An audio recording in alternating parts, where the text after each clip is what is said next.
I'm declaring a public health emergency of international concern over the global outbreak of novel coronavirus. This kind of things which will help you sanitize, they're flying off the shelf. Breaking news tonight, the number of coronavirus cases in the U.S. nearly doubled. As new cases spread nationwide, health officials are warning all Americans to be prepared. You have to start taking seriously what you can do now. Bottom line, it's going to get worse. We have therefore made the assessment that COVID-19 can be characterized as a pandemic. Hello, everyone. I'm Dr. John Torres in New York. This is an NBC News Now special report, Coronavirus Crisis, your questions answered, and that's exactly what we'll be doing over the course of this next hour. Now, there are a lot of unknowns surrounding this virus, but one thing is certain, it has become one of the most disruptive outbreaks in recent times. And so tonight, we're going to do our best to help you keep calm and carry on as best you can with sound advice on how to protect your health and financial well-being. To help me do that, we have assembled a team of medical experts. Dr. Natalie Azar is our NBC News medical contributor, and Dr. Shilpa Patel is a pediatrician. So we're going to start off with some questions here, a lot of questions that people have. One of the most common ones is, what can they do, Dr. Azar, to avoid coronavirus? What are you telling people about how it spreads? So, John, what we know about this virus is that the predominant way it's spreading between people is through respiratory droplets. So that means that when an infected person coughs or sneezes or breathes heavily, the virus attaches to that respiratory droplet. It travels about 3 to 6 feet, and that's where it can infect somebody else if the other person were to then inhale that or somehow get it on them and get it in their nose or get it in their eyes. Lots of questions people have about how long it can last on surfaces and what about that mode of transmission. Experts say the predominant mode is through respiratory droplets. Yes, there are, of course, going to be cases of transmission when you've touched something that happens to harbor the virus, but it's less likely than with respiratory droplet transmission. And we saw on the graphic there, they say that 6 feet distance is what you want to keep. Why 6 feet? So we think at the moment, and this is a really important distinction between a virus that travels on a heavier respiratory droplet. If it doesn't hit anything at 6 feet or by 6 feet, experts think that it just drops and hits the floor.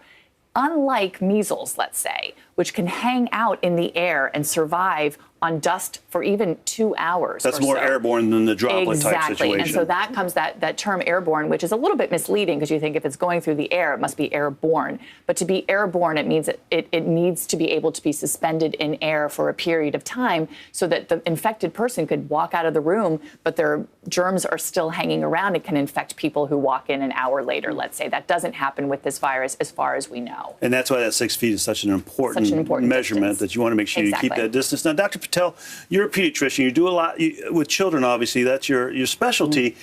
You have some very young, very stressed patients out who are worried about coronavirus. What do you tell them? What do you especially tell their parents about this? So we're seeing a lot of kids coming in where the parents are saying they're so nervous, they're so anxious, and it's because what they're hearing at home, what they're hearing at school, and they don't know what to do. So the American Academy of Pediatrics has a wonderful website called healthychildren.org, and I would recommend all the parents, if they could, go onto that website. And there are some talking points on there for the kids that we would recommend. And the biggest thing is in these sorts of instances, we need to let the children know what's happening, not in extreme detail, and also help them have some control over what is going on. What kind of questions are they asking you? So they're just saying the kids are coming in very anxious. So what I would recommend is the first thing is be very reassuring to the kids and just kind of let them know that the doctors and the researchers are doing as much as they can to help us. Second of all, let the kids be in control. Teach them, and how they can be in control is teach them how to wash their hands, how to cough or sneeze. Part of this is I see kids in the office all the time where they hold their arm up like this. Oh, I'm coughing into my elbow. And that doesn't work because the droplets go over, below, and they travel the 6 feet. So we need to teach them to either put the elbow all the way up against the mouth or into the sleeve, or my best suggestion is pull your shirt and go into your shirt, and that way it covers your nose and your mouth and is only going up against your skin, right? The other thing is let's teach them to wash really, really well, and then the last thing is to get enough sleep. So when the kids are anxious, what you'll notice is they may be extra clingy, they may be cranky, they may not be sleeping well, or they may be a little bit more distractible. If this is happening, the biggest thing I'm telling everybody is stick to your routine. You know, we're living our lives and we have to continue to live our lives. So let's stick to our routines and just provide reassurance. And then the last thing would be just to monitor the media. Watch what the kids are watching on television. If there is something that's frightening, don't let them watch that, or on social media or computers. And the older kids, as they're watching the news, go over what's going on in the news and talk about what they've heard. So if there's any misinformation or rumors, we can fix that. So don't ignore the information because they're getting it from somewhere. Yes. You want to make sure they understand it. Yes. And they're getting it from you because hopefully you have a better grasp on it than they do or their friends do. And Dr. Azar, one of the biggest things we hear about, and you and I have heard about this constantly and answered a lot of questions about it, masks and gloves, in particular masks. Why is the recommendation not to wear masks out in public? Okay, so first part of that answer, John, is the two different masks that people are talking about. One is the surgical mask, and the other one is called the N95 particulate respirator. The surgical masks are the things that people can just put on, that easier to buy. You buy them at CVS, you buy them on Amazon. Those are really only recommended for people who are symptomatic to act as a barrier. So when they're coughing or sneezing, at least there is some sort of, fortress against those droplets leaving that person. If you are trying to protect yourself from becoming infected, wearing a surgical mask will not do that. The viral particles will get through that. The N95 respirators, on the other hand, the particulate respirators, are indicated for healthcare workers. And by the way, they are not used in isolation. They're also used in combination with eye shields, gloves, and gowns. They have to be specially fitted. And we're always concerned, of course, about a looming, shortage of these. So we are really, really strongly urging people, regular folks not to wear it. We've all been trained in N95s. Yeah. It has to be sized. You take special precautions when you're using them, and you don't use them all day long. You switch them out. You do, and actually, because of the concern about shortages, I know that my hospital has, different protocols for reusing and how to do that just in the event that there is a national shortage of them. When it comes to gloves, I think they give people a false reassurance that they are protected. If you have a glove on and you still touch your face, you still can infect yourself. All it does is just act as a barrier to your skin. So if you are going to be out and about wearing disposable gloves, you have to do just that and dispose of them very regularly. So, and wash your hands when you take them off. I know a lot of people think these are giving them extra protection, not necessarily. No. And so the recommendations are not to use them, and they should probably follow those recommendations. But Dr. Patel, one of the other things we tell people all the time is, be prepared, but don't panic. What does that look like? Or perhaps more importantly, what does that not look like? So what it doesn't look like is going to the store and buying everything and buying the store out. Please don't do that. And I know a lot of people are buying water. Not just water, toilet tissue, Purell, everything. Everybody is buying everything out. Please don't panic would be the biggest point to take home from this. Just a 2-week supply just in case if there is any issues, so you have enough for that. But that's it. Oh, and don't make homemade Purell. Can I please say that? Definitely. Thank you. This is that DIY solution people talk about. And I've had a lot of questions about that. Yes. Why not make that? So because, anything that's out on the Internet, it's not something that's safe to use. There was just a case recently where there was homemade Purell and the boy burned his hands. And we don't want any issues coming out from that. And we don't want anybody getting hurt. And they might not make it well, and they might not have that 60% of alcohol. But let's talk about symptoms now. There's a new study out that says half of those infected will show symptoms in about 5 days, and almost everyone will show symptoms by 12 days. Now, the CDC believes the vast majority of people who contract the virus will only have mild symptoms. Carl Goldman was one of those people. He got the virus while he was on the Diamond Princess cruise ship, and here's how he described his experience. I got up after waking up with a high fever. Doctor confirmed that, yes, I had a fever over 103. He put me in a quarantine area on the plane where there were already 8 other passengers. I was one of 9. What's weird about these symptoms, and it seems to be true for almost everybody, is I went days without knowing I had the virus. Then all of a sudden, just clicking my fingers, I jumped from normal temperature to 103. I developed developed a small dry cough, but unlike colds or other flus that I've had, there was no stuffiness in the nose, no nose drip, no sneezing, no body aches, no chills. So that was the weird part of this. My worst symptom was the fever, and that hit for only about 8 hours. And then, like every fever after that, I was drained, feeling lethargic. I was definitely dehydrated. There are no antibiotics for this, so they were pumping me up with a ton of Gatorade. I've been through every color of the rainbow of Gatorade to keep myself hydrated. And other than having the dry cough that still persists, it's getting better now. My containment area was about a 20 by 30 foot room. My wife never got the virus. She was put in a lower level biocontainment area where I am now. I don't know how she didn't get it and how I ended up getting it. I'm still stuck here while having to undergo 3 separate tests 24 hours in a row of being negative in order to be released. And he's a gentleman in great spirits. But that patient and others have said that the flu is actually worse than COVID-19. Dr. Azar, is that what most people are experiencing? How's that possible, you would think, right? Yeah, so we're getting to the number that, 80% of people are going to have a mild to moderate illness. And I think he probably represents that. All of the clinical information that we're getting is done, case series here, a case series there, and sort of painting a picture of what this disease looks like. And I found one of the more recent case series to be particularly illuminating in that they describe the flu we all know as that sort of stormy onset, one day to the next. You feel really, really sick, achy, and high fever.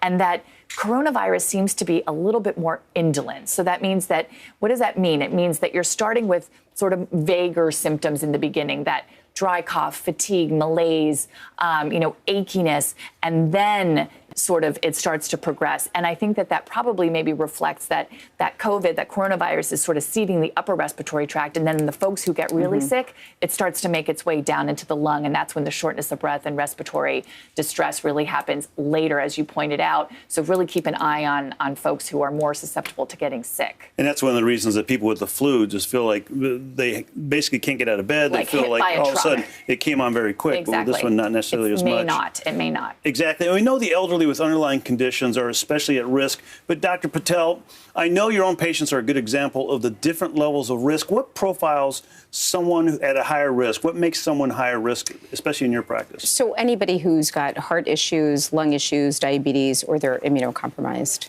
And one of the big questions I get at children in particular, especially children with asthma, I've gotten that question many, many times. Are they necessarily at higher risk with this? Anybody who has asthma, is a higher risk for flu. So I think any child that has this, the parents should just be told, you just take your necessary precautions, hand wash, don't touch your face. And if your child is sick, please call your pediatrician. The other big question I get a lot of times is, do I send my kids to school? Do I send my kids to daycare? What are you telling parents? So if your child has a fever, no, please do not. Do not send them. And, sometimes what the parents do is they give Tylenol or Motrin. Oh, look, you don't have a fever anymore. Please do not do this. We are talking 24 hours without any sort of Tylenol or Motrin, without a fever, then you are allowed to go back to school. So, and how about other children that are healthy? Should we be sending them to school if the school has said, hey, we're going to close down? A lot of parents are getting upset about that. Well, if the school closes down, you have to follow your school policies. And look, the schools are very good. They're putting policies in place where they're working on instruction from home through the computers. And so I think everybody is going to be okay with this. And if your school says we're closing down to clean, that's fine. Let them clean. And it's for a purpose. It is for a purpose. And a very good purpose. And Dr. Azar, people are also watching their events, rallies, conferences. All these things are getting canceled. They're wondering what they should cancel, if they should cancel their own parties, if they should cancel events they have with large groups. What do you think people should be doing with their own things they're doing, not necessarily the ones that are out there in the public? Yeah, you know what? I think in this case, you really have to assess your own individual risk. You have to sit there and say, how old am I? You're asking yourself these questions. What's my age? What are my other underlying medical problems? What's the degree of viral activity in the community? Are we seeing community spread here, or are we not seeing any cases? I think people also need to keep in mind that this is not going to last forever, and that if the public health officials are saying that at this point, to mitigate the impact of this epidemic and now pandemic requires social distancing, that everyone just take a step back and say, you know what? Let's do this differently for the next 3 to 6 months, however long it takes. I mean, essentially the proverbial nipping it in the bud, because if we don't do that, that's really the only weapon we have right now, right? We have no antivirals that are prophylactic anyway, and we have no vaccine. So all we can do is avoid transmission.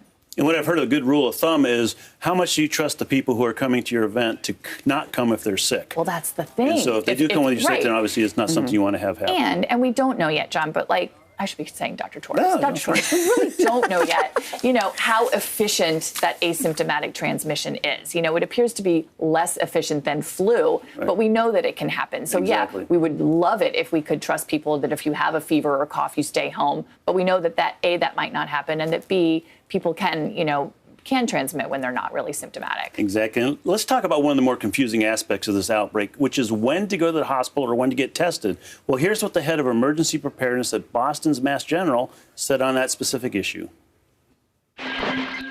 This is one case where we have to all come together as a society.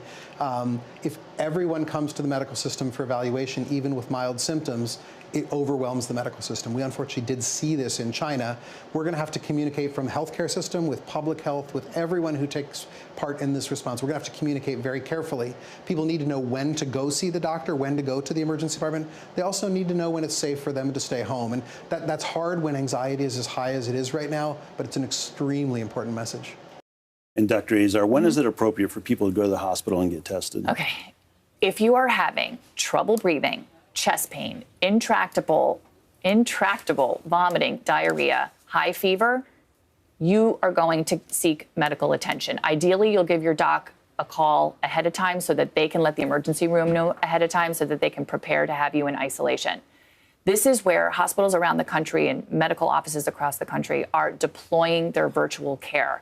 I spent easily half of my day today telling patients, giving them the information for our virtual urgent care so that you can be triaged remotely if you have mild symptoms.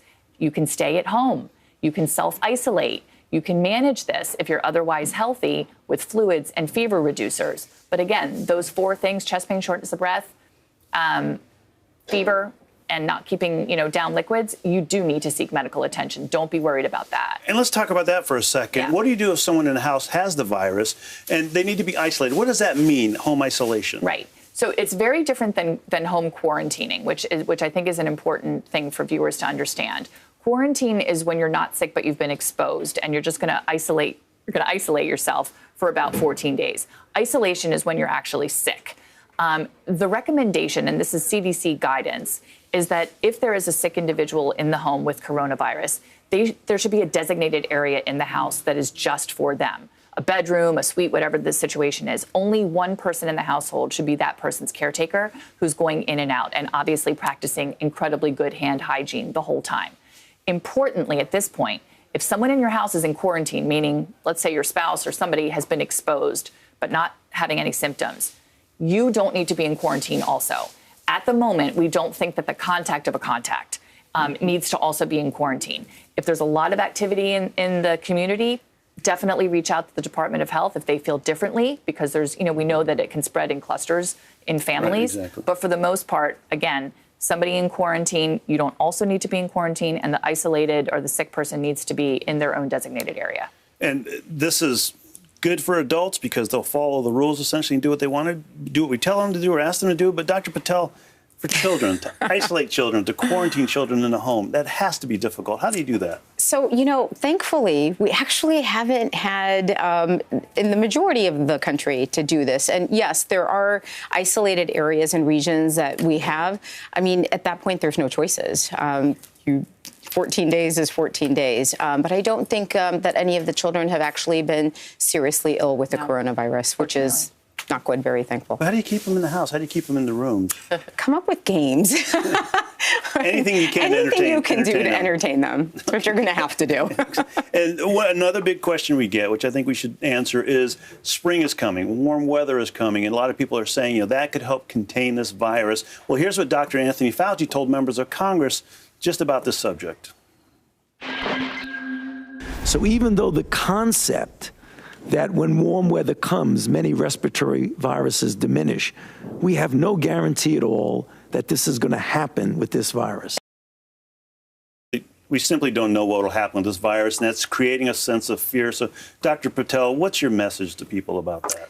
You know, it's the same thing that we've been talking about this entire time. Just be super cautious, wash your hands, don't touch your face, and live your life. And, you know, let's look for the experts to the guidance. Dr. Fauci, let's see what happens, because as this is evolving, we're doing more research, and we'll eventually come up with answers. Dr. Azar? Yeah, what I've sort of tried to communicate to people is that you have to find a place between apathy and never leaving your house. You know, neither extreme is really what anybody is recommending. I think people need to stay informed. They need to react, but not overreact. And just, you know, as Dr. Patel said, live your life daily and just, you know, keep your eyes and ears open for any changing guidance. And I think this is going to take the whole nation coming together to get this under control, and hopefully under control sooner rather than later. But Dr. Patel and Dr. Azar, thank you both for your insight. Now, one of the other questions people keep asking is, what can I do to boost my immune system? Well, we asked Dr. Oz to look into it, and here's what he came up with. We're a can-do people. We like taking charge of life. America's always been able to mobilize because we had a clear action plan. So while everyone's waiting for the government and healthcare providers to fix the healthcare response to the coronavirus, here's some things that I would do if I were you to help your immune system. This is true for all problems, including the coronavirus, so keep that in mind. First off, breaking a sweat every day does help. It revs your immune system up so you're ready to go to battle if you were to get infected with the coronavirus. Sleep is probably the single most beneficial act we can take with regard to lifestyle to make sure we were prepared for the onslaught of a virus. And you want to get at least 7 hours a night. And I know that's hard for some folks, but this is a good time to focus on it.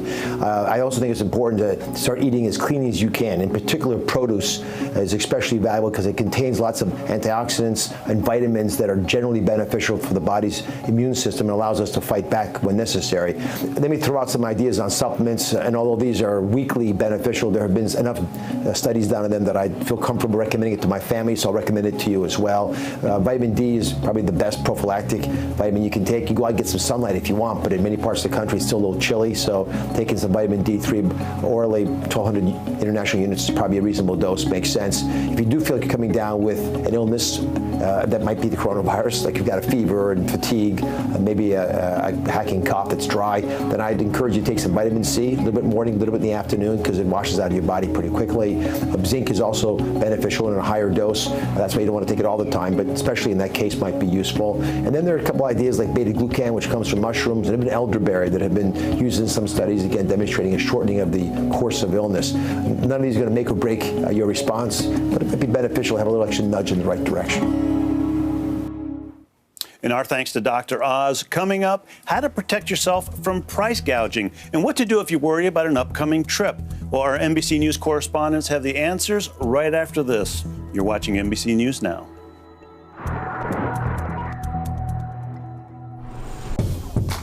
You're watching NBC News Now. We've got some breaking news. This is all I've got left. Good afternoon from the Spin It's news made for your streaming world. NBC News Now. White terrorism and white supremacist terrorism in this country is not some weird analog to Al-Qaeda or ISIS. It's not some foreign thing that looks like something that we've been fighting in the war on terror.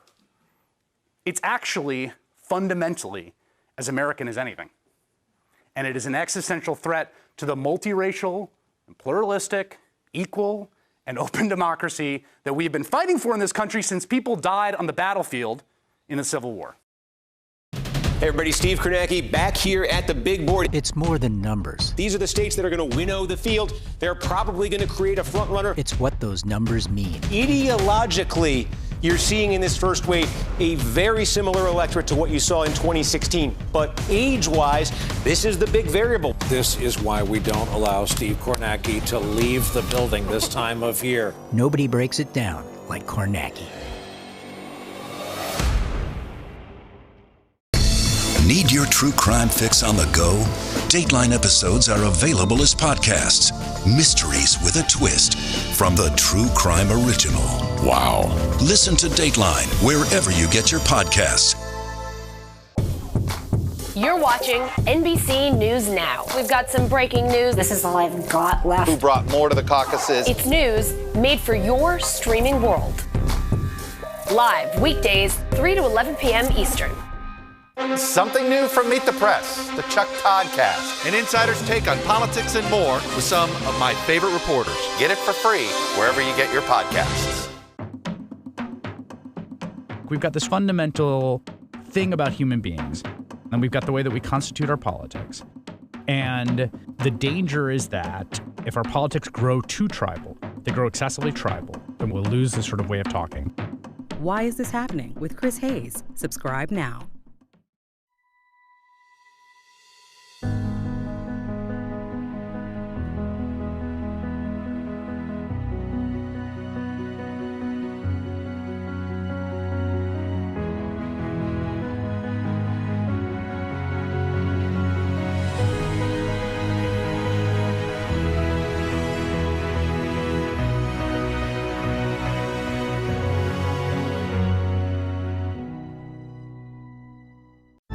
From Las Vegas, Manchester, from Washington.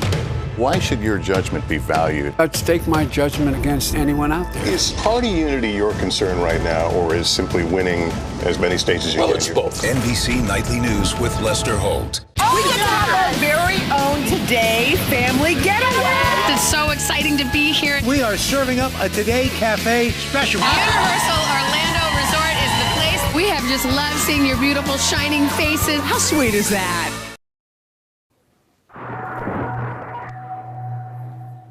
Welcome back. I'm Dr. John Torres in New York with our special report, Coronavirus, Your Questions Answered. I know that beyond the medical concerns, you have a lot of practical questions about your life and your wallet as well. To answer some of those, let's bring in NBC News senior business correspondent Stephanie Ruhle and NBC News investigative and consumer correspondent Vicki Nguyen. So, Stephanie, let's start with you. A lot of people, myself included, worried about their 401ks. The stock market's been all over the place.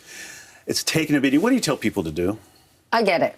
I completely appreciate, I understand why people would be this stressed out. When you look at the markets this often, it's panic-inducing. Now, what this is, though, this isn't a financial crisis. It's not the crisis that we were in 2008.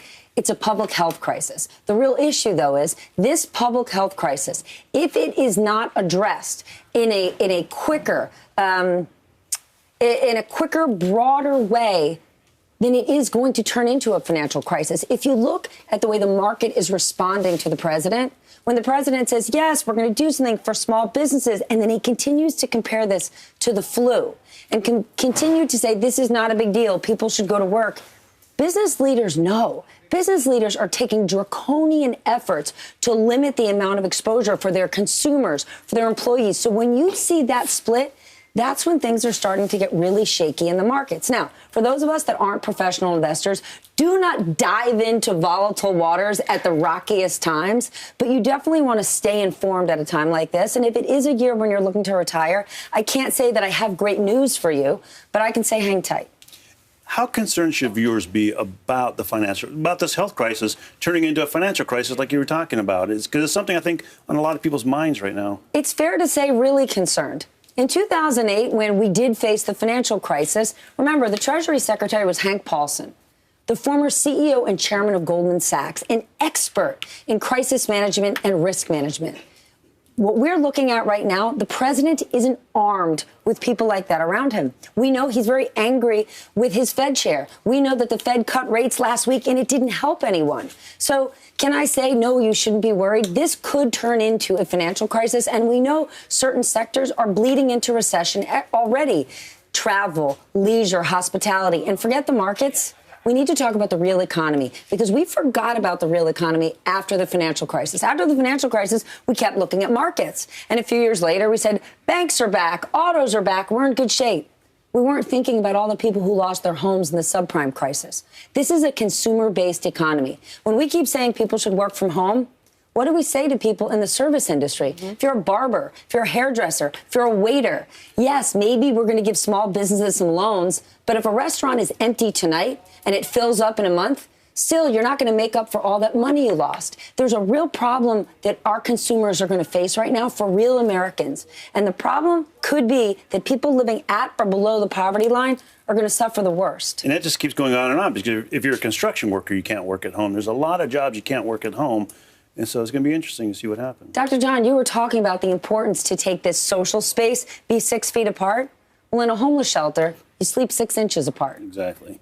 So hopefully things smooth out a little bit here. But with coronavirus... We've got to be aware. If we're aware and we talk about it, well, then maybe we can start to solve for it. One of my favorite things you said actually earlier this week, Steph, was about going to your local nail salon or supporting your local business, supporting your restaurants. We're not being told to stay on lockdown right now. We're just being told to practice good hygiene and avoid large crowds, especially if we're 60 and above and have underlying health conditions. So for the folks who don't fall into that category, it's okay to live your lives and continue on. It is a luxury to work from home. Most people can't do that. And there's a big economy that relies on the people that do work out in those service sectors. So we should be supporting them. And we'd like to ask people to try to get a little creative. Let's say your fitness center has virtual classes. Try to do that. Because that fitness center you love, the teacher that you love, if nobody shows up for their class, then they're not getting paid. And they're not going to be there any longer. And they're not going to be there any longer. Exactly. And when we get past this, and we will, I know we want our communities to thrive.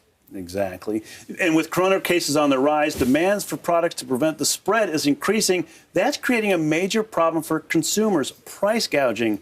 So, Vicki, we're hearing people feel like retailers are taking advantage of the situation. Are we seeing price gouging? Is it happening? Absolutely, and governments are taking zero-tolerance policies on it. One of the most egregious cases, I think, that hit the headlines this week was the 7-Eleven owner in New Jersey who put some homemade hand sanitizer on the shelves. Someone bought it, sprayed it on some little boys, and they got chemical burns because this was not an approved hand sanitizer. It was something made with commercial-grade cleansing fluids. So we're seeing not only price gouging, we're also seeing these homemade concoctions that people can't trust. So there are people who are really trying to take advantage of what's happening in this scenario. $150 for it is. Let's just take a minute. 100%. No, that is sick, Jersey. It's my home state. It's allegations right now, let's just say. But yes, $150 for a bottle of Purell. A mask that normally sells for $2, $75. You don't have to go far. Look on any online marketplace. You will see those sellers who are looking to capitalize right now. And you might notice in the background here, the cleaners, you can see them right there. They're doing a great job of keeping our building clean, and they've actually ramped up their efforts over the last few days, and they're going to continue to do that. And I think that's what most buildings are doing. But the question to you, Dr. John, as parents, we're saying, I guess we should go out there and get masks. Is that even a good idea? Do they even work? They work in the medical profession, they work in our hospitals, but they don't necessarily work out in public. And I think they give people a false sense of security. So that's one of those things that, and number one, we need them in the healthcare environment to take care of patients because we're walking in and out of these rooms and protect the patient and ourselves. And if people are using them, we're not going to have that supply. And so you have to be very, very careful with that. And most recommendations are not to use them. And can we help assuage some of the fears, too? Because I think the human tendency is, I want that thing that I can't get. When I see the store shelves empty of the wipes or the hand sanitizer or what have you, I feel like I have to have it. You brought up a great point.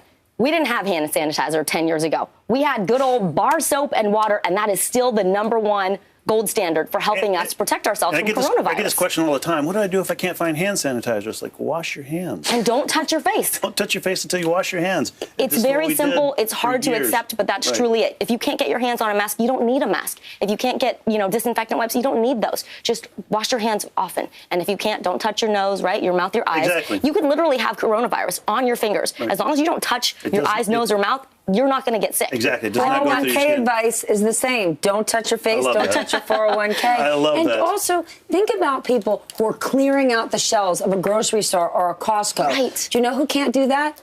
The people who are living paycheck to paycheck. So they might need that one container of soap or that Purell. They can't get it if there's none left. So be cognizant of all that we're taking. And even like things, essential things, toilet paper. They're going to run out at some point. They need to We are all in this together. And I think about our neighbors. This is sort of the time where you have to kind of look, be prepared, be ready, take some personal responsibility. It's also a good idea to look out for the folks that live around you, especially who might not have access to the same resources that you do. And switching topics just a little bit here, people, even if they want to avoid getting sick or they're quarantined, there's another potential disruption to our lives. And that's where we're getting a lot of questions about travel plans, about people going out and about. Is my trip going to get canceled if I have one in the near future? And should people be worried about that? Yeah, well, right now, as we know, coronavirus has hit every single continent except for Antarctica. And the CDC has issued serious travel alert warnings for many countries. So this is a developing situation, literally changing hour by hour. The best bet is to continue to follow. Call your travel agent or the airline that you're traveling on to see what those updates are. That could be changing daily. On the flip side, if you're healthy and you have a trip planned, this could be a fine time to travel. Just, if you can, bring some wipes to sanitize the area around you, the headrest, the seatbelt buckles, any surfaces that you're going to be touching on that flight.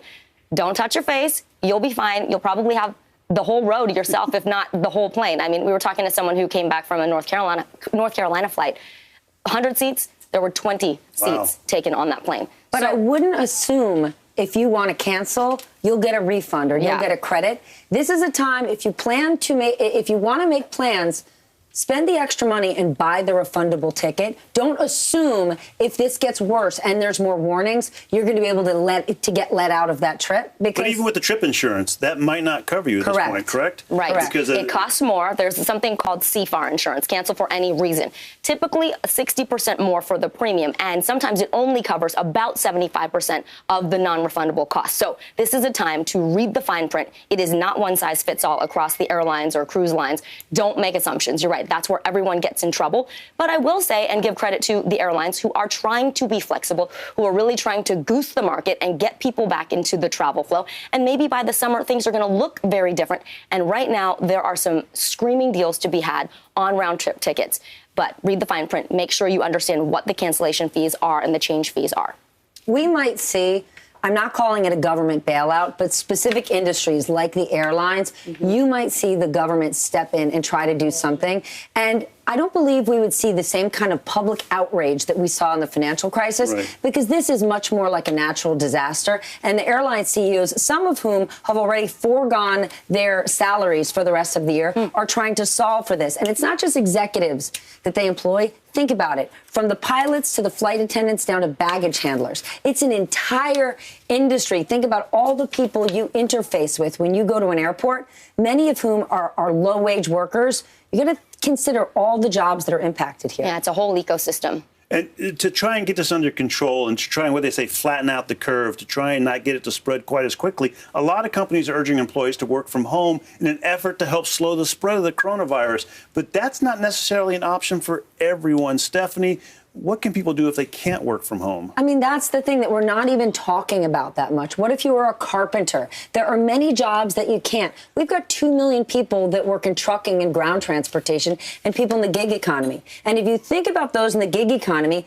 they're not actually employees of anyone. They don't get health care. They're working as independent contractors. They don't get all those benefits. That's something that the government is taking a very close look at now. And one of the reasons there's not regulation or support, these are new businesses. The gig economy didn't exist 5 years ago. So there isn't necessarily regulation to support those employees. So at the very least, it's a positive that you are seeing the government look at it, and you're actually seeing companies. You're seeing companies like Starbucks and Lyft think about their shift workers and say, it's time to give you paid leave. Olive Garden did the same thing. When was the last time you saw a restaurant, and you could only see it happen on a corporate restaurant, not a mom and pop, say, let's think about those employees and what it means to them, because they are full-time workers. And I've been on both ends of that spectrum, where I've been the employee who was told, hey, go home, and I have a corporation behind me. I've also been a small business owner, and there's a lot of pressure to have workers stay at home, but that's not always going to work for them. I mean, let me just tell you what's also heartbreaking. If you're a small business owner and you say, you know what, I'm a catering company, I've got to go to work today, but lots of your clients are canceling, then what are you going to do? You have to send all your cooks home. You don't want to. You'd love to put them on leave, but you're a small business. You don't have that luxury. So I think we really have to consider, when we keep wringing our hands saying, well, employers need to do this, that, and the other thing. Not all employers are mega giant corporations. Well, thank you guys so much for all this. This has been fantastic, and I appreciate Stephanie and Vicki. Thanks for being here and giving us some information, because we think about the health aspects of this, but we also need to start thinking about the financial aspects, especially if it starts lasting a whole lot longer. Financial health is part of your health. It is part of your health. That is true. Now, when we come back, we'll look into where coronavirus came from and what that tells us about what's next in the fight against this disease. You're watching NBC News Now.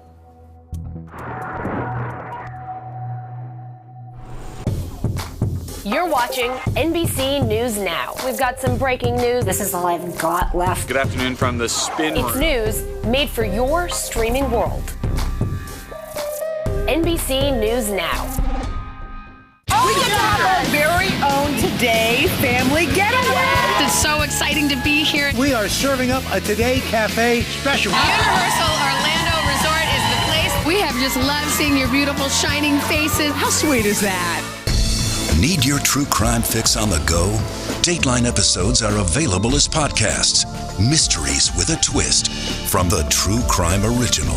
Wow. Listen to Dateline wherever you get your podcasts.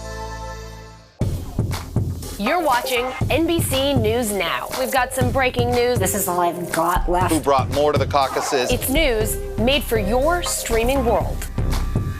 Live weekdays, 3 to 11 p.m. Eastern.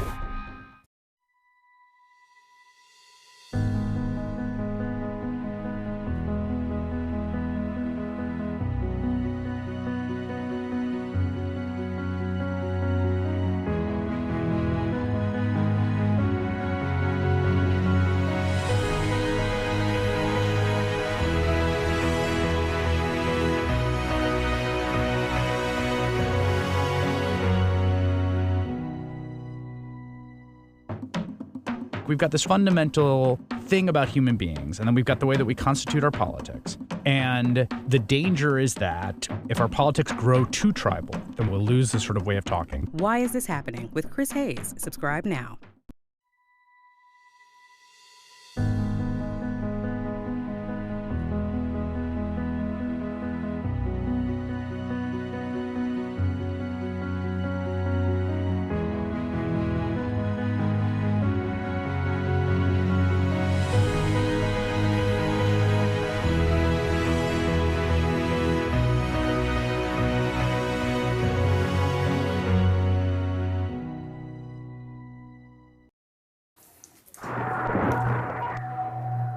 You're watching NBC News Now special report, Coronavirus Crisis, your questions answered. As more cases of COVID-19 are tallied up, you might be wondering what comes next. NBC News technology correspondent Jacob Ward went to one of the nation's leading epidemiologists at UC Berkeley with exactly that question. Health officials agree that we are past the point of containment. We're not stopping this thing, and instead we're into mitigation. And one of the primary concepts there is what's called flattening the curve. Even if the same number of people get the disease, it's better that that happen over a prolonged period than all at once. Because if you and I and everyone we know get it right now, that's going to create a peak of infection that's going to crash our healthcare system. If instead we have a long, flat curve of new infections, that's something that hospitals can deal with far more easily. UC Berkeley epidemiologist Dr. Art Reingold specializes in who lives and who dies during epidemics involving respiratory infections. So if you go back to the polio epidemics of earlier days or the flu pandemic of 1918, there are a few examples of communities walling themselves off and basically saying nobody comes in from the outside, who avoided the epidemic, if you will. That's not so easy to do if you're in a city. There are a few complexities to walling yourself off in terms of food and other necessities. But in China, whole cities have been shut down, cutting off transmission. Here in the United States, there's almost no history of any epidemic being checked by that kind of action. Dr. Reingold is betting that herd immunity is how this will end. If we're starting with a population where no one is immune to this virus, which is what we assume, we can get to high levels of immunity, which will basically drive down transmission and prevent infection through at least two ways. One is vaccination, if and when we have a safe and effective vaccine. And the other is that basically much of the population is immune. We call that herd immunity. Basically, you get reduced circulation because the virus just can't be transmitted to people who are immune. We would rather do it through a vaccine, but a vaccine is not going to be here in time to allow us to do that at least for 12 to 18 months. So. And even a 12 to 18-month timeline is considered fast-tracking a vaccine. CNBC's Meg Terrell reports on biotechnology and pharmaceuticals and has more on the pipeline of vaccines and other treatments. Well, Dr. Anthony Fauci, called America's doctor by a member of Congress, is leading the charge on vaccine development in the U.S. He said at least 10 vaccines are in development to try to prevent COVID-19 infection. And his program at the National Institute of Allergy and Infectious Diseases has moved at a record pace. Getting it into phase 1 in a matter of months is the quickest that anyone has ever done, literally in the history of vaccinology. Made by biotech company Moderna, the first batch of the vaccine was delivered for human testing in just 42 days. But starting human trials is just the beginning. The first stage, phase 1, will take 3 months to determine safety, Fauci said. Then another 8 or so months in phase 2 to determine the vaccine works to prevent the disease. So when you've heard me say we would not have a vaccine that would even be ready to start to deploy for a year to a year and a half, that is the time frame. Now, anyone who thinks they're going to go more quickly than that, I believe will be cutting corners that would be detrimental. Why so long? Because unlike a drug, a vaccine is given to healthy people, so the risk tolerance is lower than if a person is already sick and needs to be treated. Drugs may move more quickly, both for that reason and because some were already in testing or approved for other diseases. Among the most advanced, an antiviral drug from biotech giant Gilead called remdesivir. It was used to treat the first patient in the U.S. with COVID-19 with promising results published in the New England Journal of Medicine. But experts note one patient is far too little data to draw conclusions about whether the drug works. It's now being tested in 2 clinical trials in China, another run by the NIH in the U.S., and in additional trials run by Gilead. We're going to know probably by April whether that drug works or not. And that's important because that's a drug that can save lives if it works. Another biotech company, Regeneron, plans to test a drug for rheumatoid arthritis to see if it could help tamp down dangerous immune system flare-ups that can happen to some patients with COVID-19. But it and others are also developing new drugs as well. Regeneron aims to have hundreds of thousands of doses of a drug ready for human clinical trials by late summer. Its approach could both treat disease and potentially prevent it. In San Francisco, startup Vir Biotechnology has yet another approach. It's isolated antibodies from people who recovered from SARS, a disease caused by a different coronavirus.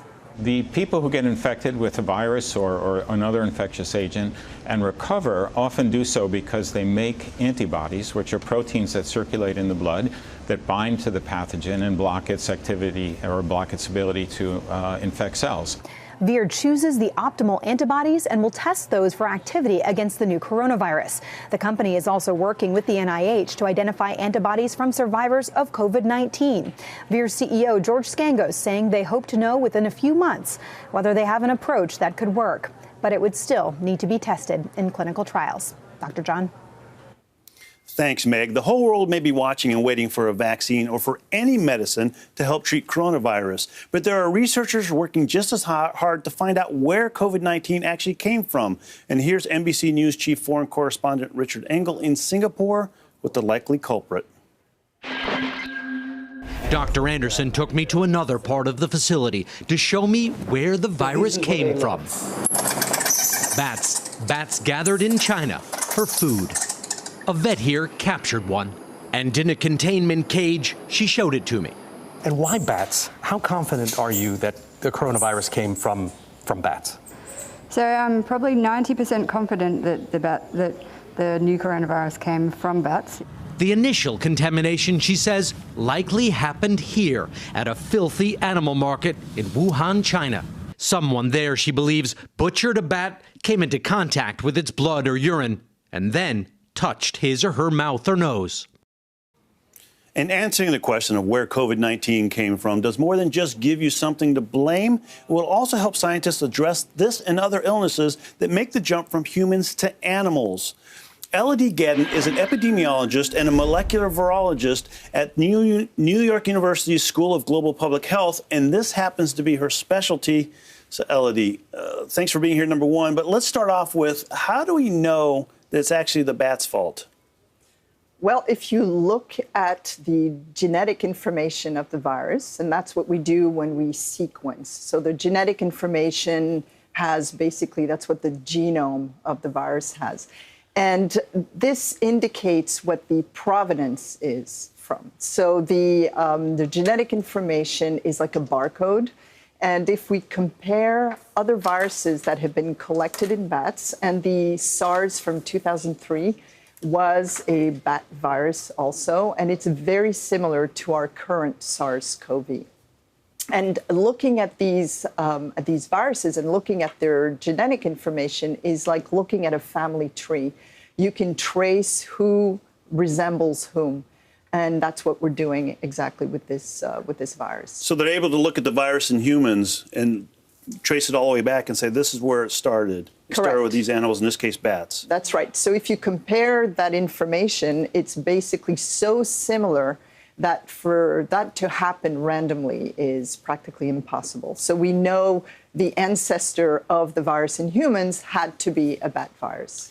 People always talk about patient zero, about trying to get back to that first patient that had this, which in a case like this is virtually impossible to do. But why is it important to find out where it originated, what animal it started in? Okay, so when you look at what we call zoonotic transmission, so basically it's from an animal to a human, what you often want to understand is what are the conditions that really lead to that kind of transmission.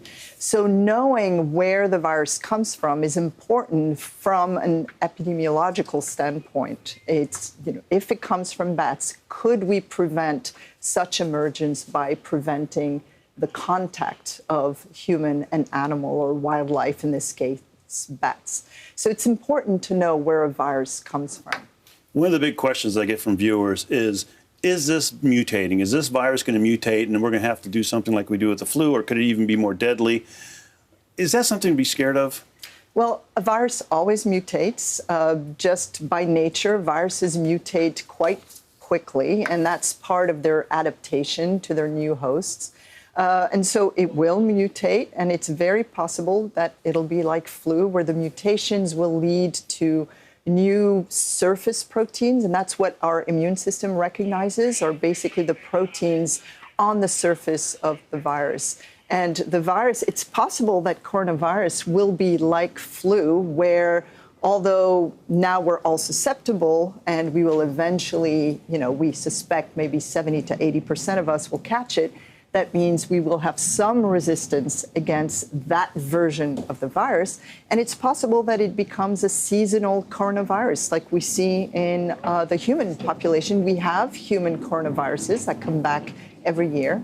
And it's possible that SARS-CoV will be becoming one of those seasonal epidemics. We just don't know at this point. And the vaccine would have to be updated every year, just like the flu. And up until a couple of weeks ago, it was called novel coronavirus. That novel meaning it's new. And so what you're saying is, since it's new and our bodies haven't found this before, we don't really have much protection against it, but that protection might build up over time. Correct. That's right. And that's what happens with the flu.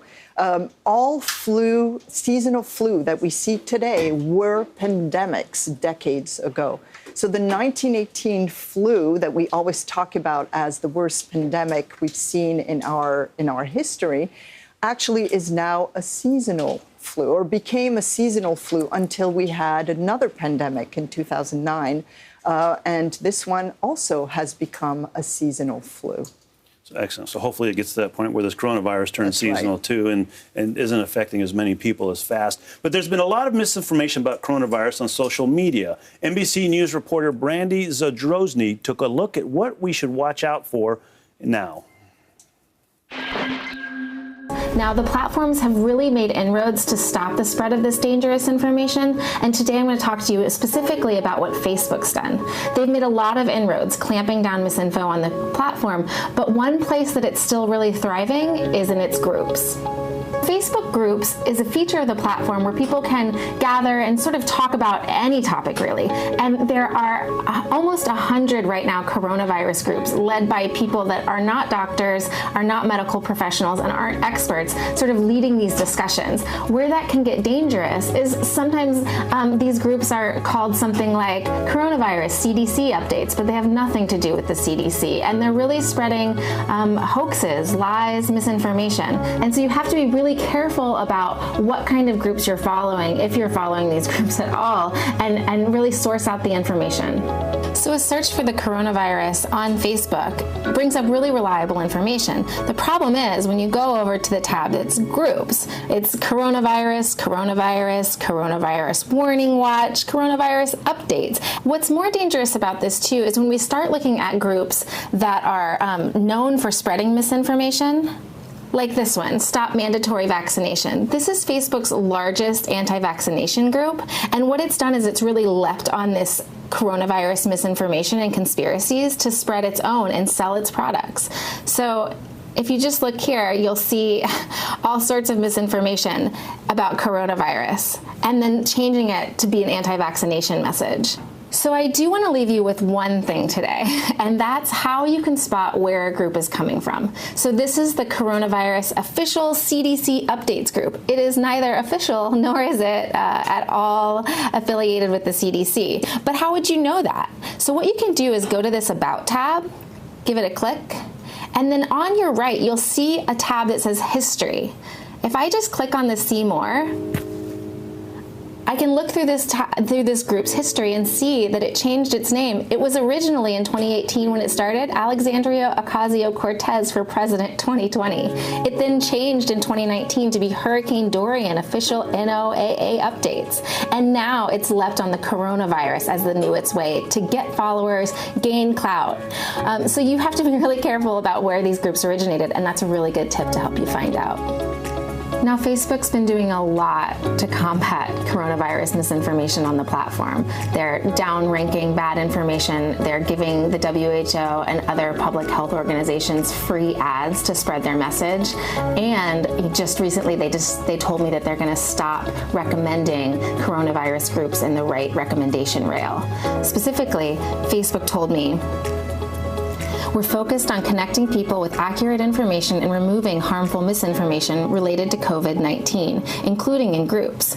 Anyone who searches for COVID-19 related groups is directed to credible information from health organizations. We already reduced the distribution of any groups that repeatedly share false news, and in the coming days, we'll begin removing coronavirus related groups and pages from the recommendations we show people.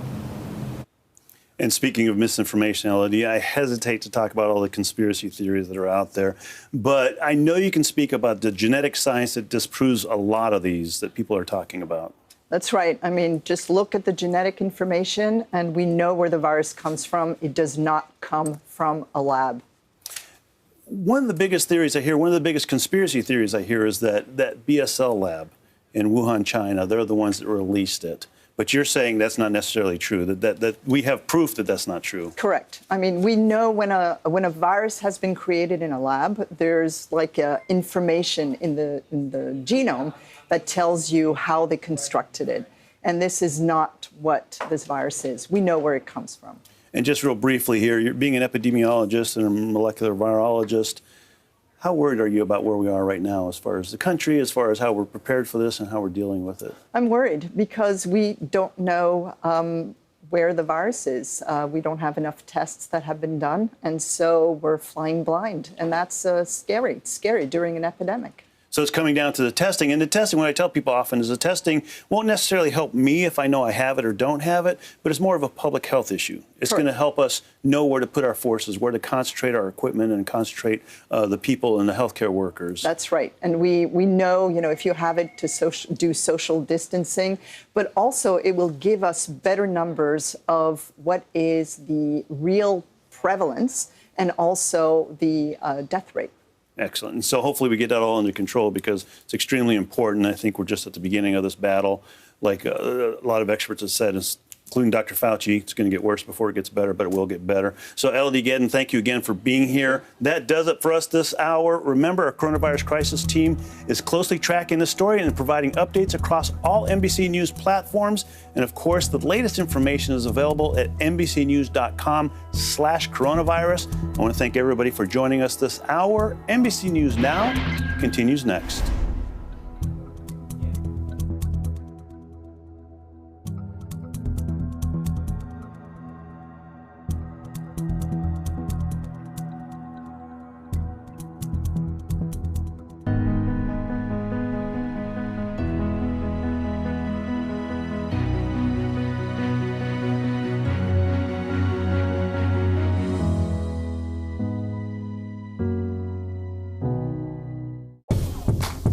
You're watching NBC News Now. We've got some breaking news. This is all I've got left. Who brought more to the caucuses? It's news made for your streaming world. Live weekdays, 3 to 11 p.m. Eastern. White terrorism and white supremacist terrorism in this country is not some weird analog to Al-Qaeda or ISIS. It's not some foreign thing that looks like something that we've been fighting in the war on terror. It's actually fundamentally as American as anything.